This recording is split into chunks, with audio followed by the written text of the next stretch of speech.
ကျွန်တော်တို့ပြည်သူလူထုရောဒီတိုင်းရင်းသားအဖွဲ့အစည်းတော်လှန်ရေးအဖွဲ့အစည်းတွေရောခံနေရတာဖြစ်တယ်လို့ကျွန်တော်အဲ့လိုပဲတူရှင်းနဲ့ကျွန်တော်ပြောချင်ပါတယ်တရုတ်ကအစဉ်အဆက်အဖြစ်အခုကကမ္ဘာမှာစူပါပါဝါဖြစ်ချင်တယ်သူအနေနဲ့ကျွန်တော်အလုပ်သိတဲ့အတိုင်းကွန်မြူနစ်အစိုးရဖြစ်တယ်သူရဲ့ပြည်တွင်းအကျိုးစီးပွား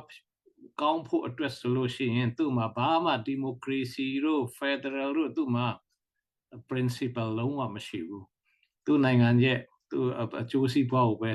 ကြည့်ပြီးတော့လှုပ်ဆောင်နေတာအခုတောက်လျှောက်ဖြစ်ပါတယ်ဒါကတော့တပါတီအာဏာရှင်စနစ်ရဲ့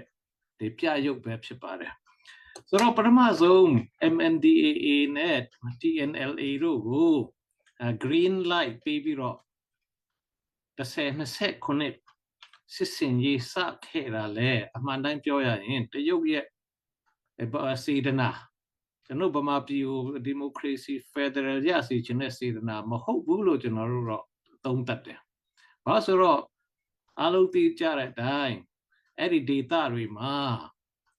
ဒီကြားဖြန့် online ငွေလိမ်အဖွဲ့တွေအုပ်စုလိုက်ဖွဲ့ပြီးတော့နေပြီးတော့online လှုပ်ရှားနေတယ်မူရစီဝါစုံလုပ်ပြီးတော့အဲ့ဒီဟာရဲ့ effect ကတရုတ်ပြည်သူတွေဟိုတွားပြီးတော့ထိခိုက်တယ်တရုတ်ပြည်သူတွေအလိမ်ခံရတာဒေါ်လာဘီလီယံနဲ့ချီပြီးတော့ဆုံးရှုံးနေတယ်ဆိုတော့သူ့ရဲ့အကျိုးစီးပွားကိုထိခိုက်တဲ့အတွက်ပထမဆုံးတော့မင်းအောင်လှိုင်တို့ကိုနှိမ်နှင်းဖို့ပြောတယ်မင်းအောင်လှိုင်တို့ကမနှိမ်နှင်းဘူး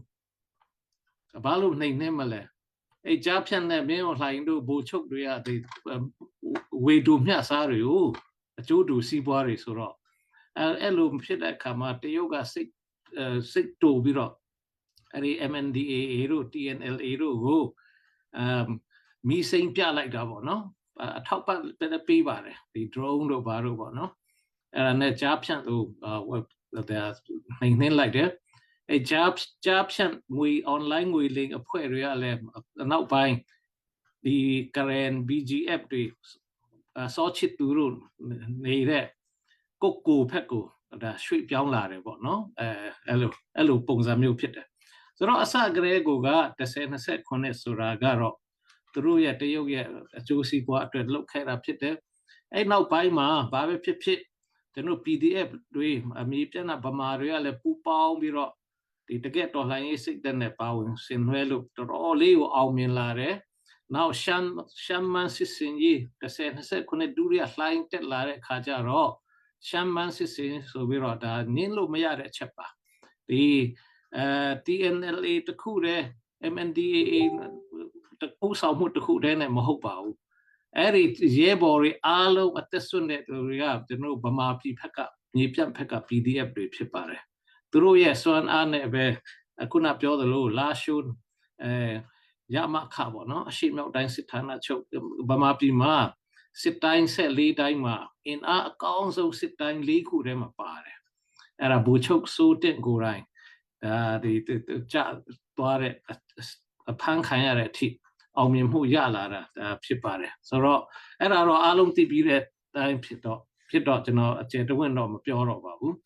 အခုတော့လာရှိုးတိမ့်ပြီးတော့ဟိုဖြစ်တဲ့ခါမှာမနှစ်က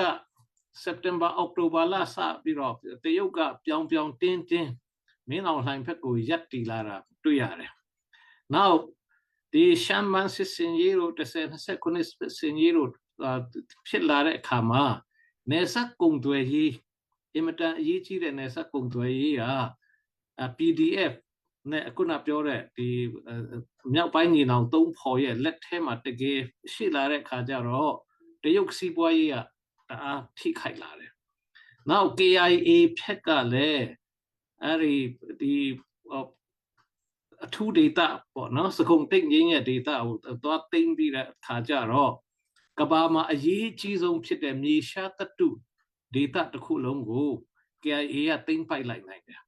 ဆိုတော့အဲ့ဒီမှာတရုတ်ကအရှိုက်တော်ထိသွားတယ်အခုဒီအဲ့ဒီဒေတာထွက်တဲ့မြေရှား rare earth metals 95%ကျော်ကတရုတ်ကနေသွားတာဖြစ်တယ်တရုတ်ကနေအကျိုးမြတ်မျိုးမြတ်ရပြီးတော့ကဘာကိုပြန်ဖြတ်တယ်ပေါ့နော်သူ့ရဲ့ electronic ဟိုမှာလည်းသုံးတယ်ဆိုတော့ အဲ့လိုဖြစ်တဲ့ခါမှာကြတော့တရုတ်ကနေသူ့ရဲ့ကျိုးစီးပွားကိုပြန်ကြည့်လာတဲ့ခါကြတော့ဒီနယ်စပ်ဒေသကိုကောင်းကောင်းကုန်သွယ်ရေးကိုထိန်းချုပ်နိုင်အောင်နောက်ဒီမြေရှားတပ်တုကိုပြန်လည်ပြီးတော့ရရှိနိုင်အောင်ဆိုလို့ရှိရင်မင်းအောင်လှိုင်ဖက်ကိုအားပေးအားမြောက်ပြုတ်ပြီးတော့မင်းအောင်လှိုင်ပြုတ်ကြရင်အကုန်လုံးဗမာပြည်ဒီမိုကရေစီဖြစ်လာရင်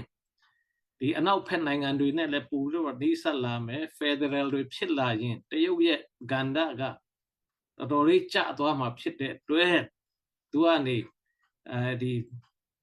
သူ့ရဲ့ယက်တီချက်ကိုပြောင်းပြောင်းတင်းတင်းမင်းအောင်လှိုင်ကိုမနှစ်တော့ကတည်းကဒါထောက်ခံလာတာဖြစ်ပါတယ်ဆိုတော့တရုတ်ကနေဘယ်လိုဖိအားပေးတဲ့အားလုံးသိတဲ့အတိုင်းကူမင်းမြို့မှာ Highgen Hotel မှာခေါ်ပြီးတော့အပြစ်ရဖို့ဖိအားပေးတယ်ဒါမဲ့ MNDAA တို့ TNLA တို့ကတောင်းပြီးခံသေးတယ်တောင်းခံတယ်သူတို့ကဒီဟာတွေကိုဒီဥပမာ TNLA ဆိုလို့ရှိရင်သူကတအားပလောင်အုပ်ကိုပိုင်အုပ်ချုပ်ရကကျွန်တော်အမှတ်မမှားဘူးဆိုလို့ရှိရင်မြို့နယ်3ခုပေါ့လေ Constitution ကသူကမြို့နယ်12ခုထိတောင်းလာတယ်မင်းအောင်လှိုင်ရဲ့ကိုယ်စားလှယ်ဘူချုပ်ကလုံးဝဒါမပြီးနိုင်ဘူးအတင်းခံပြီးတော့အဲ့ဒါမျိုးလှုပ်လာတယ်နောက်ဆုံးကြတော့တရုတ်ကနေပြောင်းတင်းတင်းပါလှုပ်လာလဲဆိုတော့ MNDAA ကိုကန့်အဖွဲ့ရဲ့အဖွဲ့ခေါင်းဆောင်ဖုန်တာရွှန်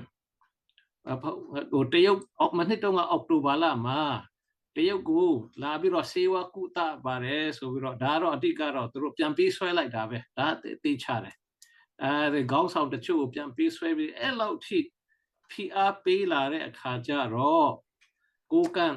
MNDAA တို့ TNLA တို့ကမငင်းတာပဲနဲ့ပေါ့နော်နောက်ပေါ်တင်ပဲတရုတ်ကနေစာထုတ်တာတွေရှိတယ် NUG နဲ့မဆက်သွယ်ရအဲ့လိုထိပေါ့နော်နောက်ဆုံး